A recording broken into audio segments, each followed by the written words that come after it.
Hi, I'm Joanne Woodson, a solo practitioner specializing in commercial leasing law. I've been a lawyer for a long time, and I know that there's a lot to wrap your head around when it comes to commercial leasing. The goal of my podcast, the Commercial Leasing Diva podcast, is to make your lives as commercial leasing professionals easier and more fun.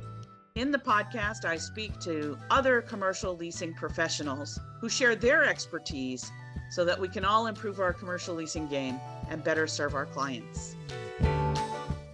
Today on the podcast, I'm delighted to welcome Natalie Wainwright. Natalie is Vice President of Logic Commercial Real Estate in charge of their tenant rep division. She's based in Las Vegas and Reno. Natalie and I have a wide-ranging discussion about the role of women in commercial real estate with a particular emphasis on commercial leasing, as well as the current market situation in Las Vegas and Reno. And I think you're really going to enjoy this conversation. I know I learned a lot, and I think you will too. Enjoy. So then you transition from baby brokerhood into mature brokerhood. Yeah. What would you say that, and you decided you're going to be in the tenant camp. What did you want to do maybe that was different than you had seen? What did you feel you were bringing to the table that was unique? Because it sounds like you have your own personal spin on how to be a good tenant rep. What a great question. Gosh, I could talk to you all day long. You're wonderful. Thank you. I love the fact that I feel like I'm looking out for the little guy, even if they're a big Fortune 500. Right now, I'm repping a massive mobile gaming company out of Silicon Valley, and they're publicly traded, and the founder's worth billions. But I am like so fierce and in there to protect every little dollar that I can find. So I just feel like what separates my team is we have the autonomy. I'm not at a big firm. That's by choice. Right, I have so the you left autonomy. Cushman. We should back up the train a little bit. You left Cushman and now describe the type of company you're working for. I'm at Logic. They have 2 offices in the state of Nevada. I run the tenant rep division, and I just have 100% autonomy. So you'll never see my name on signs. I can really get creative on whatever I want to do for my clients. I'm very close with the government, the different government municipalities, so the cities, the state, the governor's office, to get incentives from. I was going to say, you want to explain to people, they may not understand why that's so important, because, in terms of getting permits, or if you need a zoning variance or whatever. Yeah.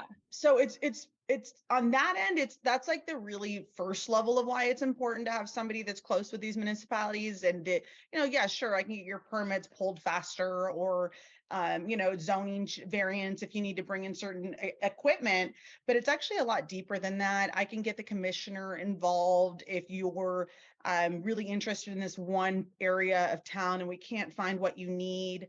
And so there's just relationships there, and it's definitely not a pay to play. It's what's best for the city. And I have a client right now in Northern Nevada. They're the single biggest furniture exporter, and they are getting completely priced out. And we're going to lose in the state of Nevada, the biggest furniture exporter, over their rent being doubled overnight. And so today or yesterday, we had the commissioner walk through.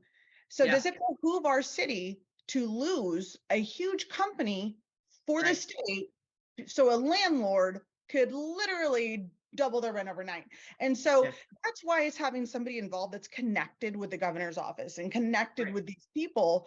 And it's not that I donate. I'm just a mom from Vegas. It's that I care about my city. And that's why those connections are really, really important. And it's just another service that I add. You want to be connected with somebody that doesn't operate in any silos. And that's why I get invited to all these different tables, is because they know that I'm not beholden to anybody. And it's actually another one of my superpowers is I hold panels and I invite everybody, but it's curated, and you don't get on if you only operate in a silo. And if your main word is diversify. If you're just a talking piece of your department, I don't want to do anything with you, because my client's going to come to town and they're going to get kicked out because you didn't work with the other municipalities. I need somebody that can actually move the needle, if that makes sense. Sure, absolutely. That's just one of the main things.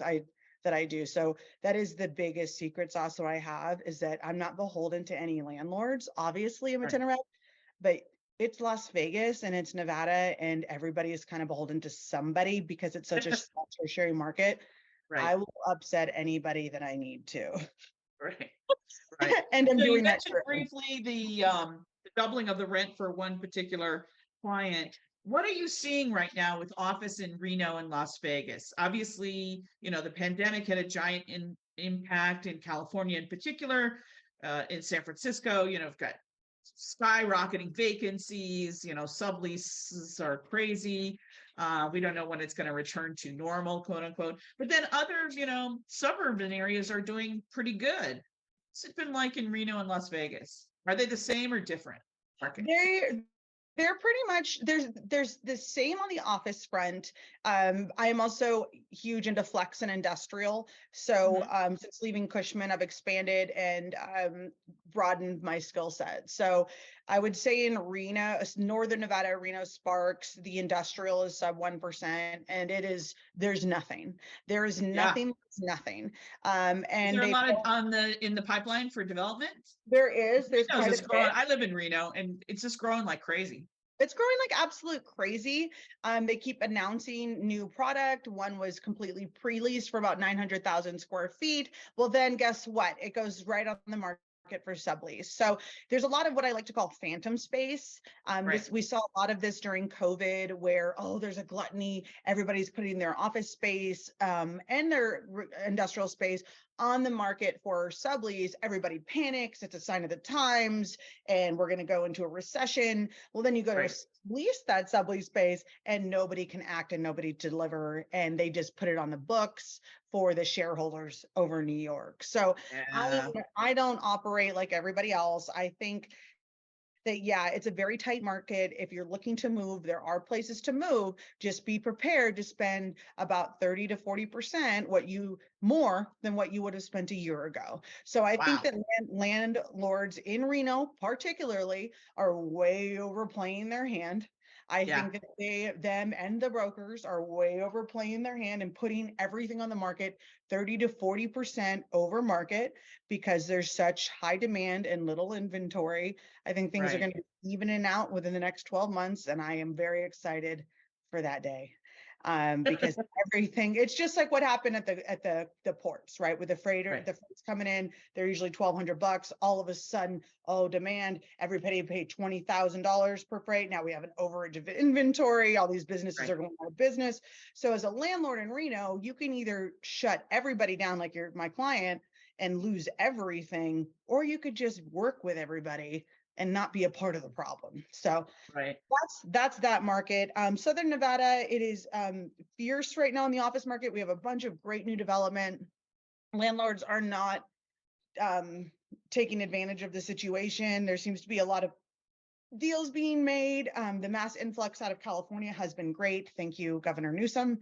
And rates aren't really climbing. We're seeing maybe a little bit of an increase on things, but inflation has kind of dipped down a little bit in terms of the CPI, and it's been nice to be an advisor down here, and the landlord brokers are doing great, and it's nice and steady down here. Major demand for all of us, but we're able to keep up. That was a mouthful. No, I'm always interested to see like what are the current market conditions everywhere, because I've never seen such fluctuation in market conditions based on geography as we are seeing right now. Yeah. And I am also hearing that everything is starting to shut down on the West Coast in terms of importing and exporting and going to the East Coast. So it's so scary that Nevada is potentially not capitalizing on the demand now, because it could overnight end and all go to the East Coast. And then we're sitting on massive empty warehouses. So I just wish that we were all following what's going on a little bit closer. Yeah. So one of the things I like to ask in this series is about letters of intent, because a lot of lawyers are not brought into the deal until the letter of intent is already done. And so, we just get to see what someone else has already written. So the brokers are really on the front lines with the letters of intent. What are are some of the biggest mistakes that you see tenants making at the letter of intent stage where you're like, we should really clarify this. We should make sure this is covered. Yeah, that's an interesting point, and I would like to know where you think or where the best point to be brought into a deal is. And this actually just happened on a purchase, but I see negotiating fair market value is a problem that attorneys should be brought in on.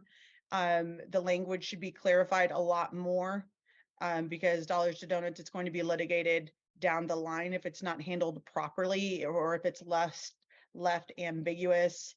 I think the expense language is something that an attorney should absolutely look at before we get into the lease language. I think being there on the LOI period to kind of not necessarily insert a bunch of legal language. I always just want an attorney there to look things over and go, I would change this, I would add this. And look it over and catch things that are loopholes by the landlord. And it could be something easy about the HVAC language or the maintenance or something like that. Because believe me, once we get into the lease, if that isn't mitigated in the LOI range that we've all signed off on, it almost looks like a retrade. And yes, it becomes very hard. I'm dealing with a situation right now where I was brought into the deal actually after my client, mom and pop landlord, drafted the lease and sent it out. So when I went back and looked at the letter of intent, I said, the lease has a landlord can terminate at any time it wants on 1 year notice. It's a 5-year deal with a 5-year option. That was not in the letter of intent. And of course, when we got the first set of tenant comments, which is when I was brought in, I said they crossed this out. I said, this has to be in the letter of intent. I said, you are fighting an uphill battle because that is such a material term that if it's not in the letter of intent, if I'm the tenant, I would argue that this is not in the deal. It goes against the spirit of the deal. It completely changes the terms of the deal. And by the way, but again, this is unsophisticated landlord, and I'm sure you deal with them from time to time, unsophisticated landlord. And they're like, but it's in our form lease. And I'm like, I don't care. Nobody cares. Yeah. So part of it is making sure that all the material terms are on there. And when I get these where the tenant rep is not as good as you are, for instance, there might not be a renewal option. I say, well, was that discussed? No, never discussed. I said, well, every tenant wants a renewal option. I mean, just toss it in there. You don't have to use it, but sometimes they'll say, yes, it was discussed. And the landlord's like, no, you're not getting it. Fine. Okay. As long as it was discussed and you agreed you weren't getting it. Same with like cap on cam. Especially in California where we have Prop 13, and this has actually come back a couple times. So I've negotiated a few leases where the landlord doesn't own the building yet, but they're doing a deal contingent on they do own the building. And I say to my client, you understand there's going to be a reassessment on taxes because the new landlord and we negotiated no cap on cam, no Prop 13 protection, which is very common. Forget it. You're not going to get it. But you need to talk to your client about it and say, if this was important to you, we should have had it in the letter of intent. That is when the tenant has the leverage. That is your moment to figure out all the puzzle pieces to the deal and do the horse trading so that when you get to the lease stage, it's all been determined. And because once you get to the lease stage, if you didn't have a cap on cam in the letter of intent, again, you can't introduce it in the letter of intent that should have been, is what I usually say. Yeah. 100%. Yes.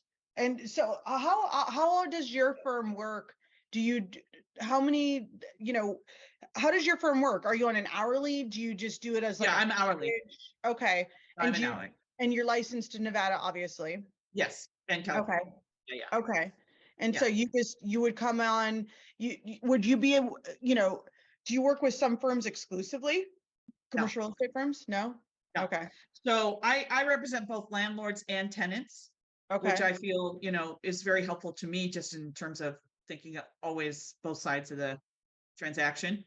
But if I'm brought in at the letter of intent stage, I just can look at that in, 20 minutes usually. I mean, depends how complex the deal is. Obviously, if it's, 500,000 square feet and there's spec build or something, but assuming it's just a generic deal, I can look at that in 20 minutes and say, because I have a little checklist, what Yeah. should be in the letter of intent? I was like, well, I noticed this is missing. And I can say, oh, we discussed it, couldn't get it. As long as the client knew, right? The client was apprised. The other big issue I would say is the condition of the premises. And I'm doing another deal right now where it's completely as is, and the letter of intent said as is, and the tenant keeps pushing for all these reps. My landlord represents that everything is fabulous and they'll fix it if it's not, blah, blah, blah. And the landlord keeps saying, this is as is, it was in the letter of intent. And I think the tenant didn't have very good advice, because I think if a deal is as is, the tenant rep should be telling the tenant, that means tenant, you have to do your due diligence. Yeah. You have to go kick the tires. You have to go inspect the space. You have to have some understanding. Suppose the HVAC has to be replaced. How much is that? Can you afford that? Suppose it's not ADA compliant and you have to put a ramp in.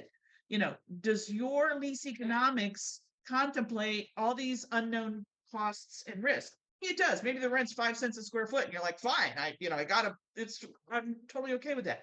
But that's, I think, something that tenants often don't. If they're not getting good advice, they don't understand what their responsibilities would be in a totally as-is deal. Yeah, that is a really good point. That is a really, really good point. When are you going to have this up so that I can share it and put it up everywhere?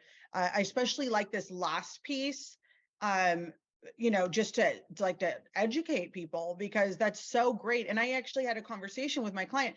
Please have your attorney review this before we submit this offer to purchase. No, I don't think so. It's non-binding. Yeah, I get that. But what's going to happen? They're going to accept the offer. We're going to go into PSAs and your attorney is going to go, well, wait, why is this there? Why this? Why wasn't this there? And then it's a retrade, Right. and they still didn't do it. And I always say it's pushing a boulder up a hill at that point.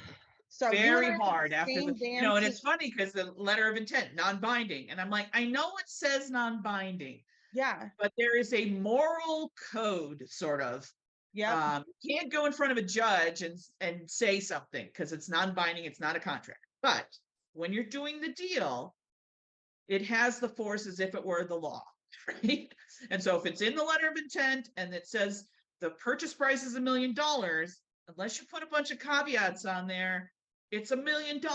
You can't make it 900 after you investigate the property and discover there were this problems, unless you put in the letter of intent, subject to a phase 1 that shows there's no problems with the property, right? So all these things are sort of really interconnected, and it can be a challenge because people are like, letter of intent, let's get it done. Let's get it done. And you're like, the lawyer's always looked at like this anchor, dragging the sail to just stand still when everyone's rush. But I think it's really important to stop for a minute, take a breath, think about it, look at the letter of intent, make sure we got everything in there we want. Yeah. You and me are going to do a webinar. I have a series on YouTube. It's called New to CRE. And it does really well when I do it. And will you be my guest? And sure, of course, we'll totally co-host it. I'm not even trying to be the star of the show because you are the CRE diva. And I think it would be great. And because your teacher, I'll be like the tenant rep, and we can just spitball off of each other because you're freaking brilliant. She's been doing this a really long time. Oh my God, I bow down to you. As an aside, and I want to do it when I'm in Reno. I'm happy we can go out to lunch or something. I would love that. The next time I'm up there, I want to see you. Okay, just let me know. We'll go. Yeah. Okay, so I've taken up a lot of your time. My last question is always imparting wisdom on where the market's going. What do you think's going to happen? Everyone's saying there's maybe a recession. They've been saying maybe a recession. I'm not really seeing it. And as you commented, we're not seeing landlords change their behavior, even though from a logical point of view, in some markets, it is a pro-tenant market, but you don't see landlords are really holding on to that leverage. Yeah. Where I see the market going is it depends on the market. So I can only speak to mine because I know that Right. other markets are completely different. So in Southern Nevada, it's starting to be more of a landlord market in terms of setting the tone because of the lack of inventory and the influx of demand. Now, I will say, I hope that these landlords and their brokers play their cards close to their hand and don't overplay your hand. There's a couple of reasons. This could change on a dime, and our tenants and their reps will remember. You're not the only game in town. We can go somewhere else. And do not be dishonest in the deal process. Do not shop your deals because you don't know who reps the other deals that you're shopping. It's dishonest and it's ugly and it sets a bad tone. So that's just on that side of, I think the demand is going to stay here. I think we need to continue to have new development built. We have about 1 million square feet of office in development. It's already spoken for in a big way, pre-leasing. And it's an exciting time for all of us. Let's just make sure that everybody comes out fair. Let's not encourage 10-year deals for office users. That to me is unethical. We don't know where the market's going to be. A 10-year deal on 4% annual increases is not a deal that I want to sign my name on. I'm going to be here for the next 30 years. So are you. Let's not sign these tenants and set them up for fail in their second highest line item. I'm a hippie, don't know what to tell you. Well, I think the other thing you raise is, it used to be, well, we don't know what's going to happen with the office market. Now it's also, we don't know what's happening with office. Yeah. The office needs are changing so dramatically because of Yeah. work and hybrid work and flex work. And so, today your needs are 100,000 square feet. You could have the exact same employee count 2 years from now, and your needs are now 40,000 square feet. Yes. It's nothing to do with the price of the rent, just how firms are going to be morphing through Yeah. this remote work revolution that we're going through. That's such a great point. Things are going to be more flexible. They're going to be more hybrid. They're going to be more of that hub and spoke model. And so I really just hope that my fellow brokers and our community and the landlords could be more forward thinking for the next 3 to 5 years, not sign those long-term deals thinking, yes, it looks good on my books, because what Right. we're going to see happening, and we've already kind of seen it happening, We're guys, doing it right now. is that they're going to leave their space and you're going to have a full floor of dead space on your books. Sure, you can lease it again, but is that what's best for our community? The better the businesses do, the better we do as a community. And that is the long-term thing that we all need to be thinking about, not having these massive companies leave and go to different markets, because then we lose out on the community aspect, the taxes that they spend when they go to our retail stores, services, and everything else. And that seems to be what continues to happen because we have residential agents doing full floor deals for 10 years they have no business doing. Yeah. Yeah. And I think you touch on another really interesting point, which is that what goes around comes around. Yeah. I've been doing this a really long time, and people are like, is it a landlord's market? Is it a tenant's market? And then it seems like you're given permission to be as terrible as possible when you have all the leverage. And what you discover when you go through a few of these cycles is it's going to come around. And if you were kind and compassionate and sensible Thank you. when you had all the leverage, then that will come back to you And positively when you don't have yes, the leverage. and we remember, and we remember, and we Right. remember. So Commercial real estate, people are like, well, I've had tenants, they come to me and they say, what if I just walk away? Like, I know I have to pay all my rent for the rest of the term. What if I just walk away? And one of the things I say to them, in all honesty, is you don't want to get a bad name in commercial real estate as no, a you tenant really or a don't. landlord, because we have long memories. And I know it's amorphous. It's like, there's a lawsuit, that's a separate thing, but you just don't want to have a bad name.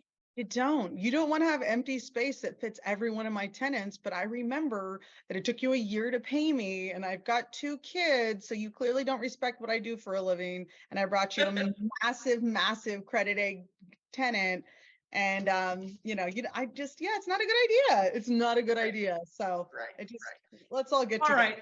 right. I've taken up way too much of your time, Natalie. It has been lovely. so delightful Thank to you. meet you and talk to you, and I look forward to getting to know you even better. This has been Me super. too. You're All so right. great. Sorry, Diva. It's a diva. Bye, So darling. there will be all sorts of social media stuff that will alert you to when this particular episode is rolling out. Probably won't be for another 4 to 6 weeks, but we will keep you posted on when that's going to happen. And Okay. if you want me to be on a panel with you anytime, feel free to let me know. Yeah, you'll be talking to me before 4 to 6 weeks, lady. All right. Bye. All right, sweetie. sounds good. Have a Thank good you one. so much. All righty. Bye. I'm Joanne Woodsum. Thanks for listening to the Commercial Leasing Diva podcast. If you enjoyed this episode and you'd like to help support the podcast, please share it with others, post about it on social media, rate and review us, like and subscribe. You know the drill. The podcast is produced by Sandy Viteri and edited by Matthew Salanoa. Thank you so much again, and we'll see you next time.